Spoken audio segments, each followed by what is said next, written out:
Mada podsjeća malo na ruske domove kulture i tako nešto.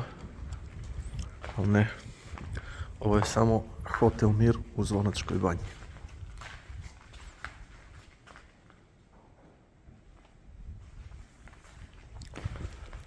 Ali život kreće iz početka.